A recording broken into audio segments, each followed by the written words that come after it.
This channel does not promote any violent, harmful, or illegal activities. All content provided by this channel is meant for an educational purpose only.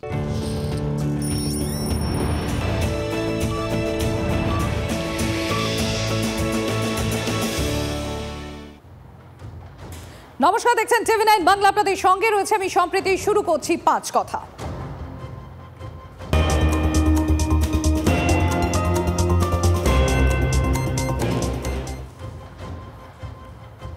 আর পাঁচ কথার শুরুতেই যে খবরের দিকে আমাদের নজর থাকছে, অভিষেকের গড়ে বিক্ষোভের মুখে কেন্দ্রীয় শিক্ষা প্রতিমন্ত্রী সুকান্ত মজুমদার। ডায়মন্ড হারবারে আক্রান্ত বিজেপি নেতাকে দেখতে যাওয়ার পথে কেন্দ্রীয় শিক্ষা প্রতিমন্ত্রীর গাড়ি ঘিরে গো ব্যাক স্লোগান।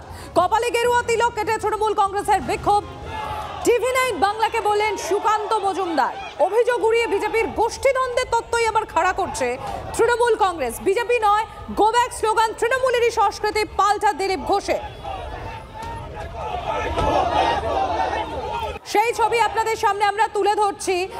সরিষাতে যেখানে এই ঘটনা ঘটে, অর্থাৎ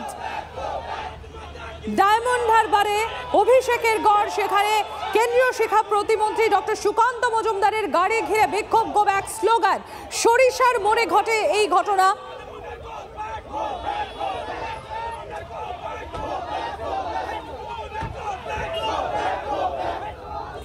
সেই ছবি তুলে ধরছি আপনাদের সামনে।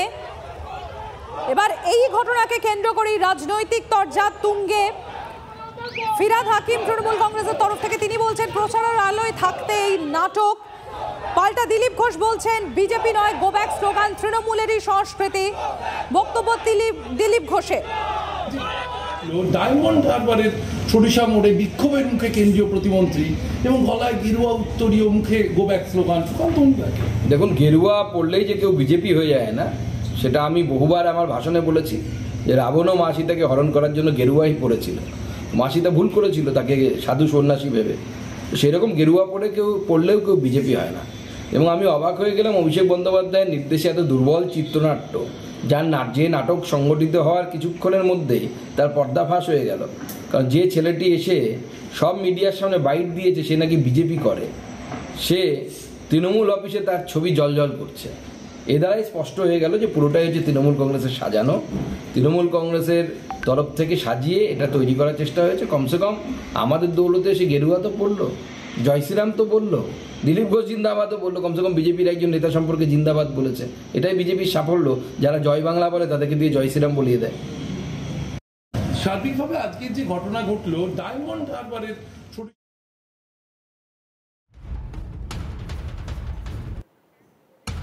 আপনারা শুনলেন কেন্দ্রীয় শিক্ষা প্রতিমন্ত্রী ডক্টর সুকান্ত মজুমদার, তার মন্তব্য আপনারা শুনলেন যে তৃণমূল কংগ্রেসই এই কাণ্ড ঘটিয়েছে। অত্যন্ত দুর্বল চিত্রনাট্য, যা ঘটার কিছুক্ষণের মধ্যেই সেটা প্রকাশ্যে চলে আসছে।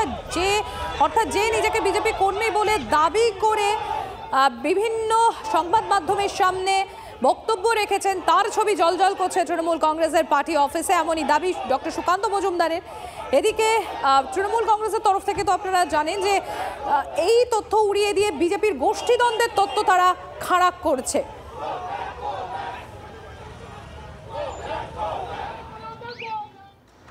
সুকান্তকে ঘিরে বিক্ষোভের ঘটনায় দিলীপ ঘোষকে দায়ী করল তৃণমূল কংগ্রেস। সুকান্ত শুভেন্দু দ্বন্দ্বে দীর্ণ বিজেপি, এমনই দাবি করা হচ্ছে তৃণমূল কংগ্রেসের তরফে। সেই টুইট আপনাদের সামনে আমরা তুলে ধরছি, এক্স হ্যান্ডেলে পোস্ট, সেই পোস্ট আপনাদের সামনে আমরা তুলে ধরছি। এই যে ঘটনা, অর্থাৎ সরিষা মোড়ে ডক্টর সুকান্ত মজুমদারকে ঘিরে ধরে যে গো ব্যাক স্লোগান, সেই ঘটনায় অর্থাৎ এই বিক্ষোভের ঘটনায় দিলীপ ঘোষের গোষ্ঠীকে দায়ী করছে তৃণমূল কংগ্রেস। এবং ইতিমধ্যেই সোশ্যাল মিডিয়াতে একটি পোস্ট করা হয়েছে, এক্স হ্যান্ডেলে পোস্ট করা হয়েছে তৃণমূল কংগ্রেসের তরফে, যেখানে সুকান্ত মজুমদার শুভেন্দুর দ্বন্দ্বে দীর্ণ বিজেপি, এমনও দাবি করা হয়েছে তৃণমূল কংগ্রেসের তরফে। পাল্টা যেরকম আপনারা শুনলেন যে ডক্টর সুকান্ত মজুমদার তিনিও একটা পাল্টা পোস্ট করেছেন যে গলায় গেরুয়া উত্তরীয় পরে কপালে তিলক এঁকে বিক্ষোভ দেখাচ্ছে তৃণমূল কংগ্রেস। বিক্ষোভের ছবিও পোস্ট করেছেন ডক্টর সুকান্ত মজুমদার, পোস্ট করে অভিযোগ করেছেন তিনি। এবং যে বিক্ষোভ দেখাচ্ছে সে তৃণমূল নেতা শামীম ঘনিষ্ঠ রাজু, এমনই দাবি করছেন কেন্দ্রীয় শিক্ষা প্রতিমন্ত্রী ডক্টর সুকান্ত মজুমদার। অত্যন্ত সস্তা এবং জঘন্য স্ক্রিপ্ট বলেও তৃণমূলকে কটাক্ষ ডক্টর সুকান্ত মজুমদারের। দেখুন, দুটো সোশ্যাল মিডিয়ার পোস্টই আপনাদের সামনে আমরা তুলে ধরছি। একদিকে তৃণমূল কংগ্রেসের তরফ থেকে পোস্ট, অপরদিকে কেন্দ্রীয় শিক্ষা প্রতিমন্ত্রী ডক্টর সুকান্ত মজুমদারের তরফ থেকে এক্স হ্যান্ডেলে পোস্ট।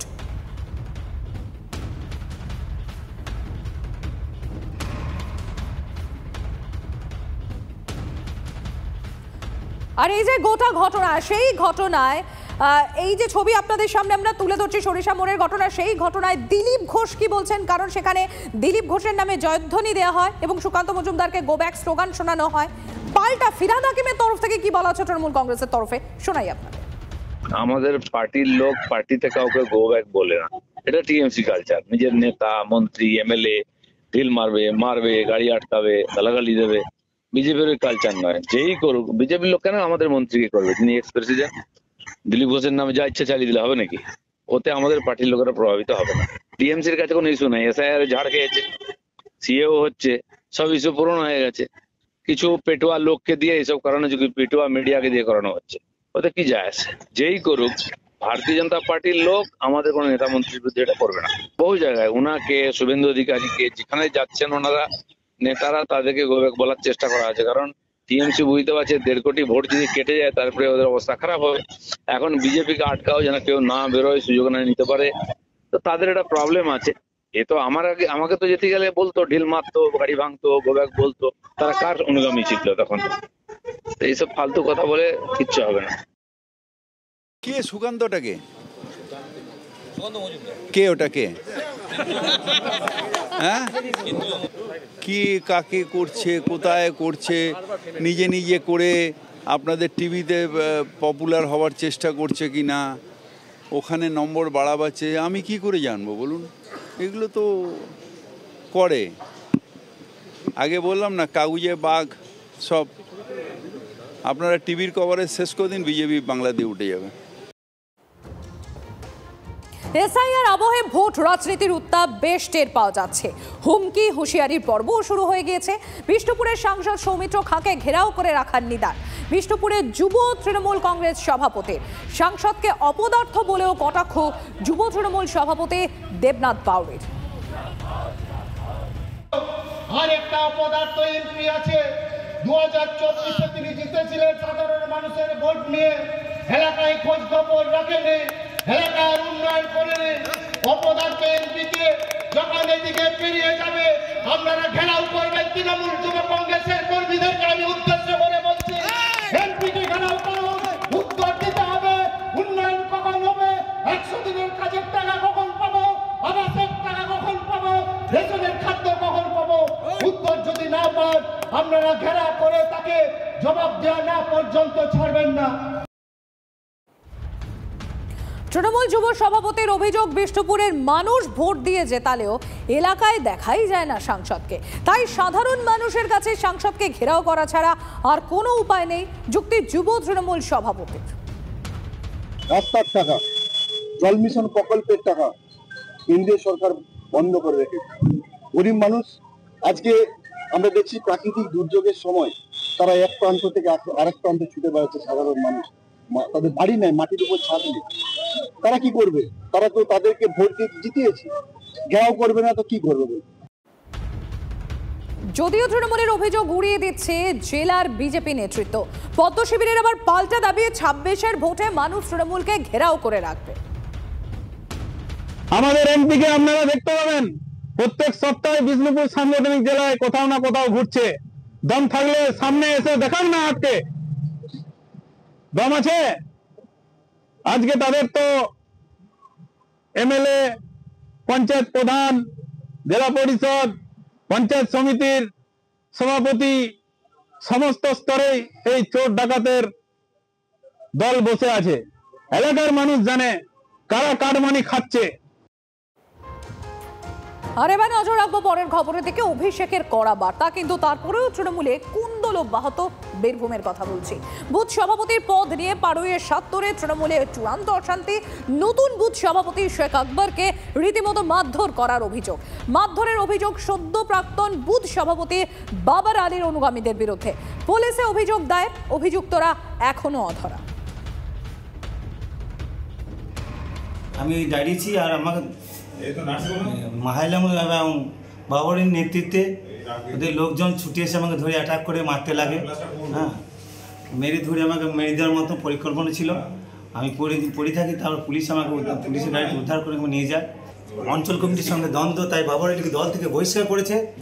মারধর করে টিকে থাকার জন্য সে দাঁড়িয়ে রয়েছে।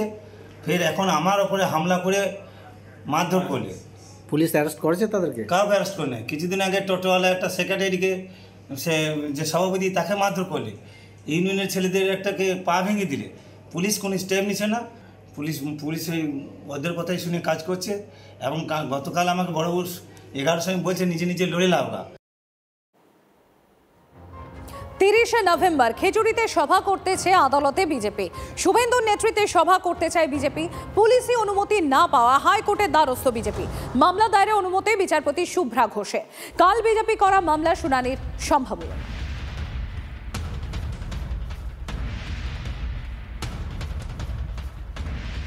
আর এদিকে অভিষেক ব্যানার্জির নির্দেশের পরেও এসআইআর এর কাছে অনীহা। পুরুলিয়ার কয়েকজন তৃণমূল কাউন্সিলর নিষ্ক্রিয়। দলের কাউন্সিলরদের নামে মানুষের কাছে অভিযোগ সহ তৃণমূল সভাপতি। একই দাবি পুরুলিয়ার দায়িত্বপ্রাপ্ত নেতা মন্ত্রী মানস ভূঁইয়ারও।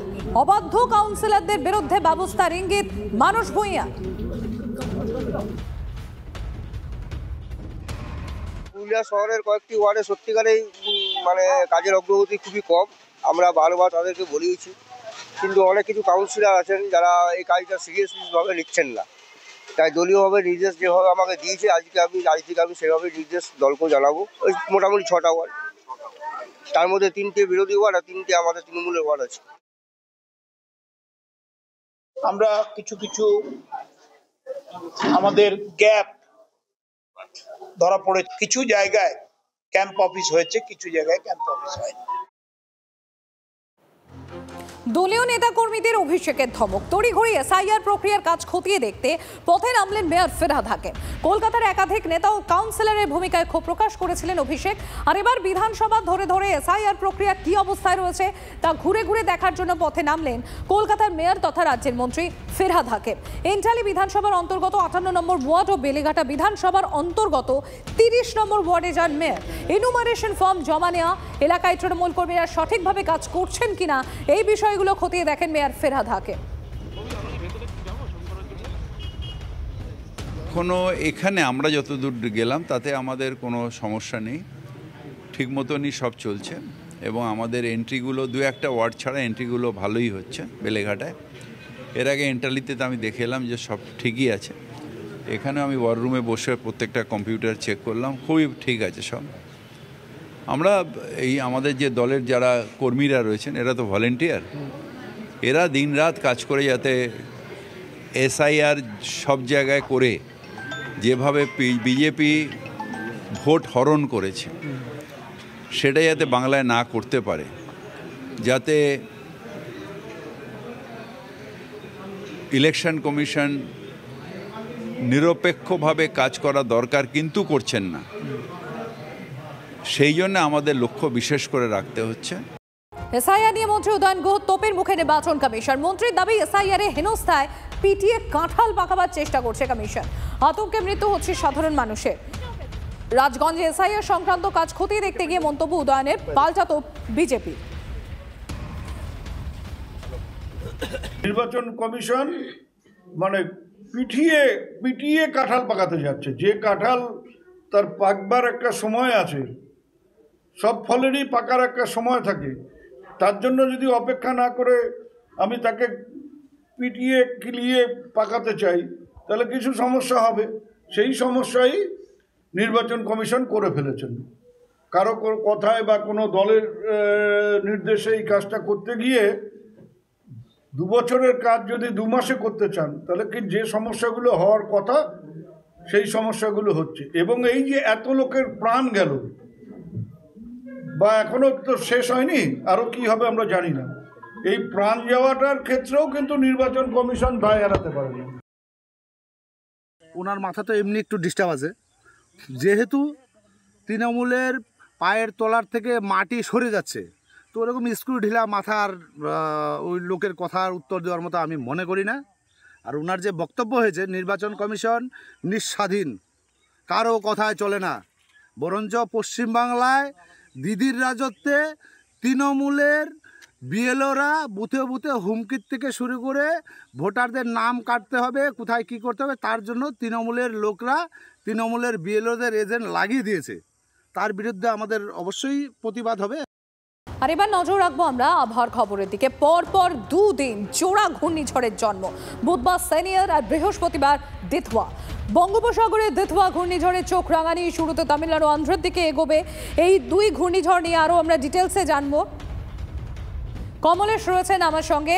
কমলেশ, আবারও দুই জোড়া ঘূর্ণিঝড়ের চোখ রাঙানি, তাহলে সেক্ষেত্রে তো শীতের উপরের প্রভাব পড়তে পারে।